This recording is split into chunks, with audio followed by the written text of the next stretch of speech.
Chapter 13 has to do with safety technology, Les, and of course, in recent years and for several decades now, a lot of technology has gone into cars as opposed to cars back in, say, the 50s and 60s, no doubt. So on page 1 there, chapter 13, the first thing they mention, they say, in the event of a collision, the interior has been designed with a padded dash. Older cars didn't have a padded dash, which is a metal surface. So in the case of a collision, or particularly a rollover, probably your head hit those metal parts, like the dashboard, you would probably sustain a more serious injury than you would in today's vehicles, because it's more or less padded today, or it's sort of a synthetic plastic or something or another, something that would reduce the impact on you or your passengers there for sure, with a padded dash. Head restraints, older cars didn't have anything to support your head if you were involved in a rear, particularly a rear end collision. You know, your head will be thrown back and your neck and shoulders and back would probably sustain much greater injury than it would today in cars that has headrests, and has had them for many decades now, of course. Headrests, head restraints. Controls that are recessed or break away. Well, of course, older cars, for example, the rear view mirror was bolted to the roof just above the windshield with 2 or 3 bolts, nuts, screws. And if your head hit those, that particular area, that particular feature of your car, it wouldn't move. Your head would take the whole impact. In today's cars, of course, if your head hit that rear view mirror, I'm not saying it wouldn't hurt, but the mirror would actually just leave its position and fall there on the floor or the dashboard. It's just glued on there. When I worked in the shop, I've experienced drivers that were driving along and they would come in and say my mirror fell off when I was driving down on the floor or the dashboard. Obviously it wasn't glued properly. So we would have to get a tube of glue it back on, tell them to wait a half an hour, let it sit, and then they would drive away again. So they were just breakaway mirrors. You can smack them away with your hand if you hit them hard enough. So because they're not bolted there, they wouldn't be allowed to be bolted to the roof anymore. The collapsible steering column, that came out in the mid-60s. All the cars had that particular feature, and whereby if you're involved in a collision, your chest area hits the steering wheel, it'll actually be pushed down toward the floor for 10 or 12 centimeters, and this pushing down by your body reduces some of the impact on you. Again, not to say that it wouldn't hurt, but certainly you wouldn't be as injured nearly as seriously as you would in older cars that had a solid bar going down through from the steering wheel. It wouldn't move, and your chest area would take the whole impact. So that's another nice feature. The shatterproof windshields in cars today, years ago again, older cars were involved in collision. The glass would spatter all around the vehicle, and even passengers in the rear of the car seat setting would probably get glass in their eyes or their face or whatever. Today's vehicles, the windshields has been changed, and if a windshield breaks today because of a collision, they're most likely not going to fly around the car. They'll just shatter and fall down on your dashboard or the floor, almost like a coarse salt that they put on roads winter time for ice and snow. It'll be sort of that formation, rather than fly around the vehicle and get into your eyes or your face or whatever. So that was a nice safety feature there they came up with for sure.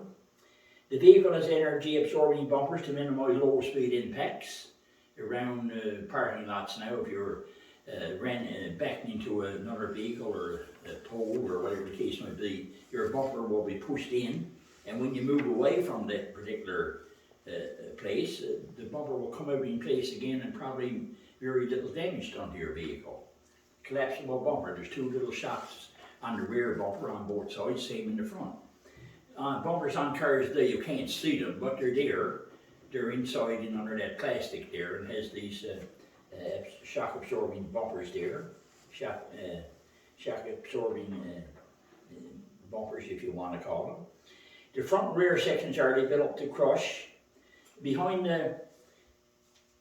your bumper in front and on the rear test, there's a little crush beam on each side, and it's shaped something like accordion. Actually, this is just paper, as you can see, but it is fairly heavy metal, and when you're involved in an impact, front or rear, that crush beam is pushed together, and this pushing together of that heavy metal will take some of the, will decrease the impact on you and your passengers in the car. if you could appreciate it. That's something like a cushion when you're involved in a collision. This because it's heavy metal and it's pushed together, and when it's squeezing together, that takes up some of the impact on you, if you could appreciate it, and your passengers sitting in the vehicle there. The front and rear sections are designed to crush, and those crush beams, some cars will have them even in the doors if you get hit from the side, a T-bone for example. Most drivers wouldn't even know they're there. They may own the car for 10 years and not even know they're there, but mechanics or auto body mechanics would certainly know they're there, and they are there. But you wouldn't know it, you don't have to know it, but it's there for your protection, really. Beams reinforce the side doors to reduce the possible effect on the passenger compartment crashes. Some cars have them, as they mentioned, in the doors as well, there. They talk about restraint systems, and they mention at the bottom of page 1 there that the vehicle collides with another vehicle is one collision. The occupants collide with the interior of the vehicle, that's 2.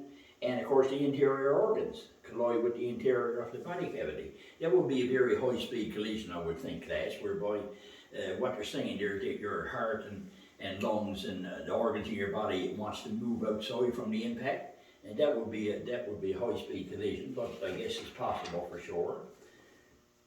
On page 2 there, they talk about safety belts, or seat belts, if you want to call them, and shows you a lady there, the driver that looks like you've got your seatbelt attached for sure. And there's also a picture there of another driver about to buckle their seatbelt, which is a good, a nice thing to always do, of course, when we're driving. And they say you never attach a twisted belt or wear the belt too loosely. Most the cars today, the seat belts are restraining. They'll come into whatever shape or size your body might be, and you don't really have to worry about adjusting them anymore. On older cars, years ago, first when you came into cars, you would have to adjust them around your waist or even over the shoulder. If you were too loose, if a big person got out, and you're a very small person, when you got in, that belt would be too loose for you, for example. So you would have to adjust it to your body size. But today, we're there restraining, more restraint systems that we don't have to worry about adjusting our seat belts. It'll usually fit whatever size driver that's in the driver's seat there. There are a few seatbelt exemptions there. Medical exemption required by the SAAQ. That's Society Security Audit and Questionnaires, and that's people, medical crews, who say that, look, yes, in a few cases there are certain people with a certain medical disorder that can't wear seatbelts.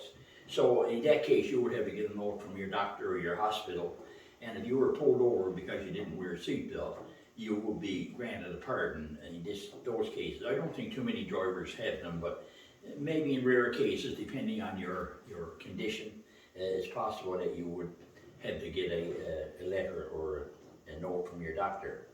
Taxi drivers are driving on the urban or unnumbered highways.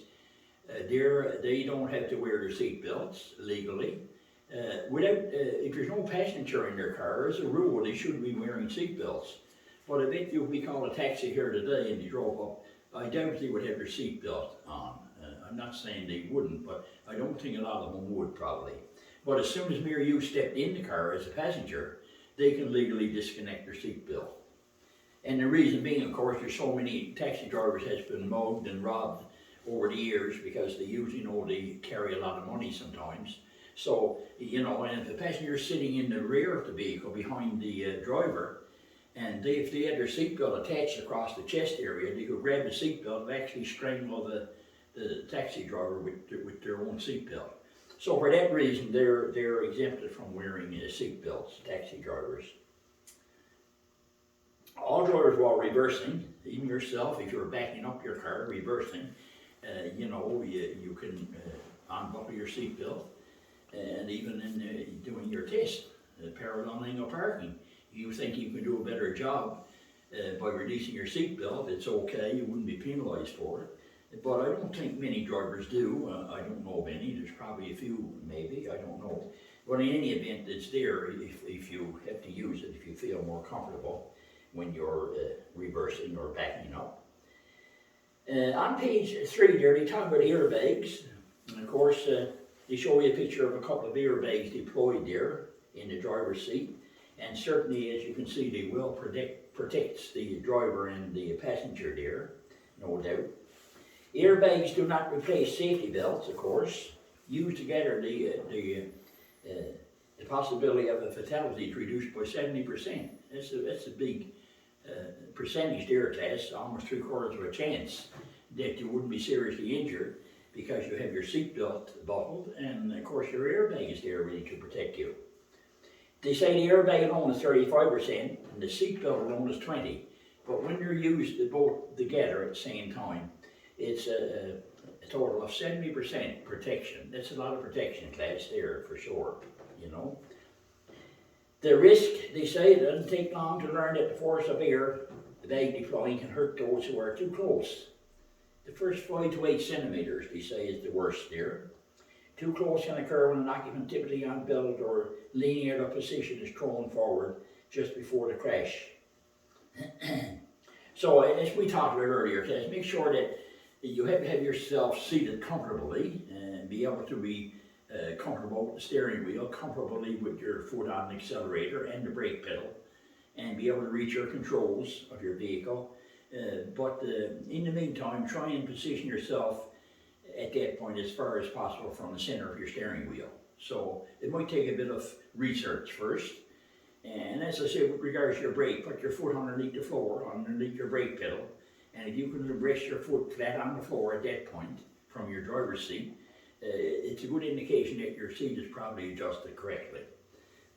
But you would have to do a bit of trial and error, probably, so to speak, to get your seat and headrest and that sort of thing adjusted correctly, because, you know, we're all different sizes and heights and body shapes, so that would determine how we would want our seat and our headrest and that sort of thing there. And on the following page, page 4, they talk about the types of airbags, and they mention the side airbags, that in recent years, side airbags to protect the driver and passengers when involved in a side impact collision. And there are 3 essential types there. They say the curtain airbag descends from the roof of the vehicle, and the inflatable tube is a tubular airbag attached to the roof and deploys to protect the head, along with separate side airbags in the doors, designed for the torso, and the torso and head combination airbags, deployed from vehicle seats, or sometimes from the doors. So you've got a lot of protection in that type of vehicle. Not all cars will have airbags in the roof or in the doors or in the seats, but it makes for more protection to us, naturally. But as I say, today, any car you buy today will have airbags in front. That's for the passenger and the driver, for sure. So you've got a lot of protection going for you, certainly for the driver there and the front passenger. So on page 5 there, they talk about child restraints there. And of course, the first thing they mention is the infant seat, whereby a very small child, 9 kilograms, you know, an infant, so to speak. And they would have a special seat, of course, and with those seats come directions always, and if you're not sure that you've got them installed correctly for your child, well, you can always go to a police station. They usually have 1 or 2 people trained there and can show you how to put in that seat belt the correct way, and the safest way, of course. So that would be the infant seat. The toddler seat, a bit bigger child now. And by the way, the infant seat would be facing the rear of the vehicle, not the way you're seated as a driver. It would be seated, they would be facing the rear of the vehicle. But the toddler seat is designed for children ranging from approximately 9 to 18 kilograms. So a little bigger child now, they would have a special seat, but they will be installed facing the way the driver would be, toward the front of the vehicle. And the preschooler there is a much bigger child, of course, from 18 to 25 kilograms there, as they say. And they show you a picture of that underneath on page 5 there. A picture whereby that particular size child, the preschooler, could use the same seat belt we do, but they would have to have a booster seat there to raise them up to a correct height whereby the seat belt strap would fit across the chest area the same as we would as an adult. So that's the thing about the three different types of child restraints there. The infant would have a special seat, and the preschool, the toddler seat would be a special seat, but the preschooler would use the same seat belt, but they would have a different seat to raise them up to a height that's safe to use the seat belt there. So that's the three types of child restraints there. A few facts there about the seat belts. The first thing you say on page 6 there, to your left, they talk about in red print there, bold red print, that the myth about pregnant women should not wear seat belts, they say. But the fact is that they should wear them, properly worn over the hips and across the chest. The belt will restrain the mother without harming the fetus, or baby if you want to call it, I guess. The most common cause of fetal fatalities in collisions is the death of the mother. So again, everyone should wear seat belts. That's what they're telling us there. They also say in the paragraph there to your right, up at the top, that 50% of all collisions occur within a 10-kilometer radius of your home. Well, I guess that makes a lot of sense, because you know, if you're living in a town or a city like most of us are, and you're within a 10-kilometer radius of your home, naturally traffic is going to be heavier all of a sudden. You know, you're nearing your hometown, your city, or your large town particularly. So, you know, the more traffic, naturally the better chance of being involved in a collision. Maybe you came from a long drive and you're getting quite tired now by the time you're nearing your home, your town. That might be another reason. And or maybe you're excited because you're nearing home. You might have been gone for quite some time, and you're back now almost to your home, and you may be excited and become inattentive to your driving somewhat. So that could be a reason, I guess. And maybe highway hypnosis. Remember, we talked about long extended periods of driving with no one to drive for you for a while, and by the time you're nearing home, you're probably getting quite tired and fatigued.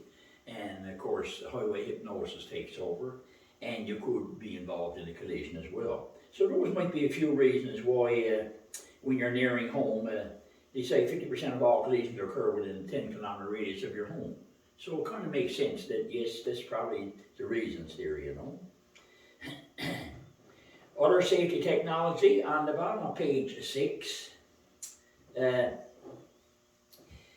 They say among the safety features that are being designed into roadways are wider, clearly marked lanes, and they're trying all the time to make roads wider and better, and trying to keep the lines clearly marked, our lane markings if you want. Wider and clear highway shoulders and rumble strips at the edge of, or the middle of the road, and we talked about rumble strips I think before a bit, and those are built or serrated cuts in the pavement here.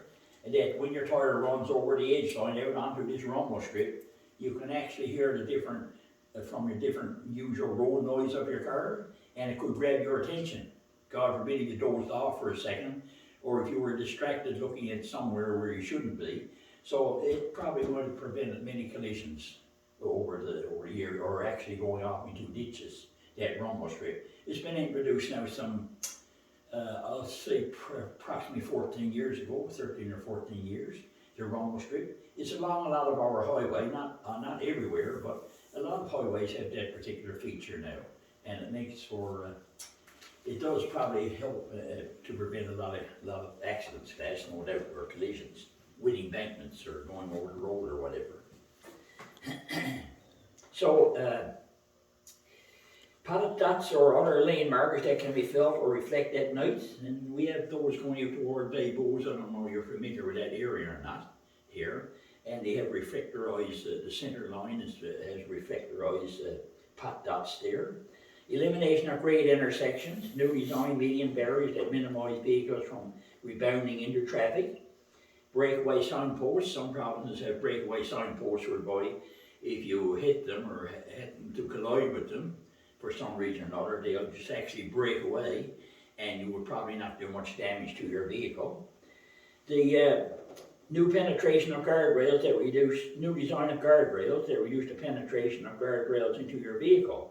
And that one here, Tess, I just drew a sort of a picture here of old type guardrails, some again 12, 14 years ago. Older guardrails protruded straight out this way. It's very heavy metal in these guardrails.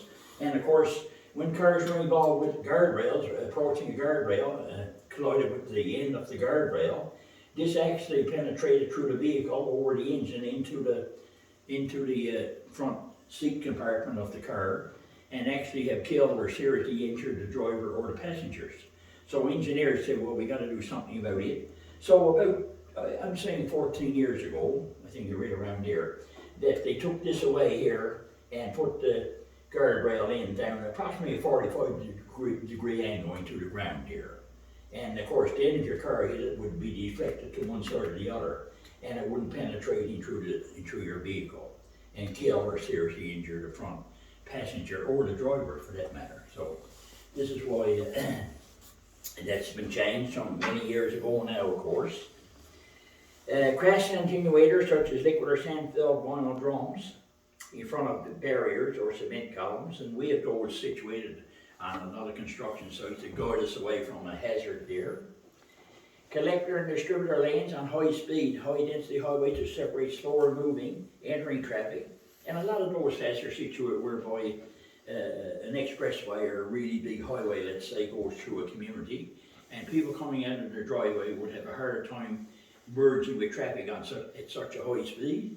And we're so short a distance from the highway to the expressway or the big highway, let's say, they wouldn't be able to merge because they wouldn't have time to pick up speed. So they have an extra road there, an extra lane or street if you want, that they can come out of their driveway, drive along that street for a distance, and all of them in the meanwhile pick up speed so that they can merge with traffic that's already on the highway or freeway traveling at a very high speed. So that's the collector lanes for high-speed highways actually. Electronic signs, messages signs to alert drivers to problems ahead. Sometimes we see those, flashing signs or whatever, arrows and that sort of thing. Vehicle control advancements, they talk about anti-lock brake system. We talking about those now, they've been around since the 90s, anti-lock brakes. Traction control systems, a lot of cars have that feature today, whereby like anti-lock brakes, they're not continually working. Like a day, of course, when we have all dry pavement and all four tires have the same traction, and traction control wouldn't be even needed. It doesn't have to work at all. But if we get another day with some spots of ice or underneath our tires, and one tire has bare pavement, the other tire has ice on it, well then of course traction control will take over and allow even the mistake that the driver is making by giving her too much gas. The computer will realize it and not allow that power to go to that particular wheel. So they got more of a balance in traction with their car and can move around more safely and better actually. So the active yaw control system there, in automotive technology, in automotive terms, yaw means something that's going on steady, you know, and that's typical, as I just mentioned, of anti-lock brakes.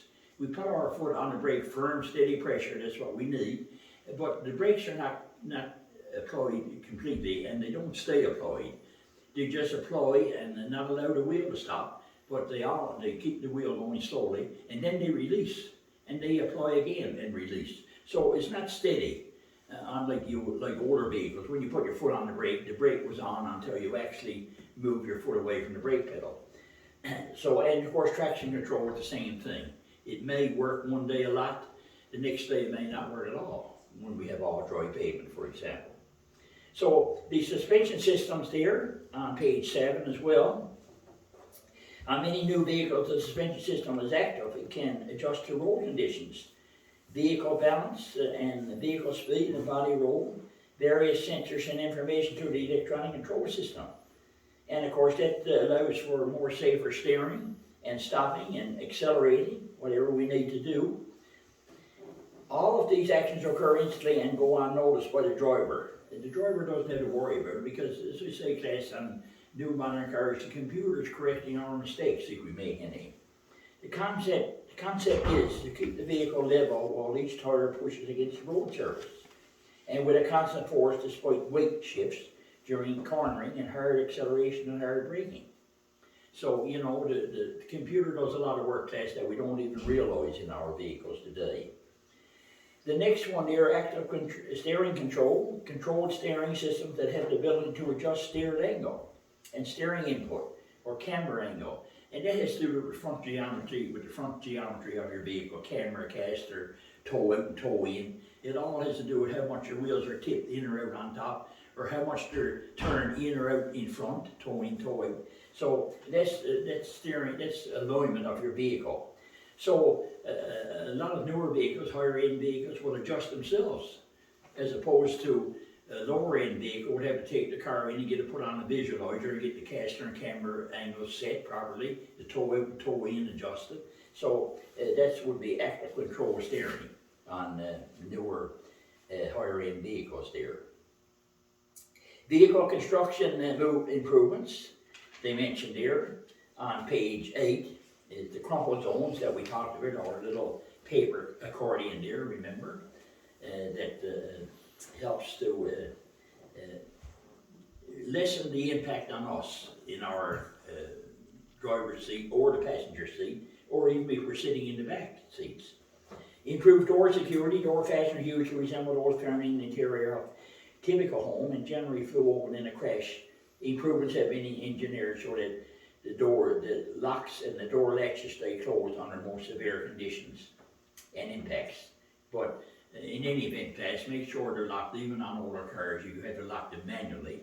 It's better before you set out to make sure your doors are all locked, always. Windshields, with the advent of tempered glass, is recorded by national safety standards. Facial injuries, disfigurement associated with partial injection through laminated glass has been eliminated. They don't fly around the car anymore like older cars with the windshields laminated.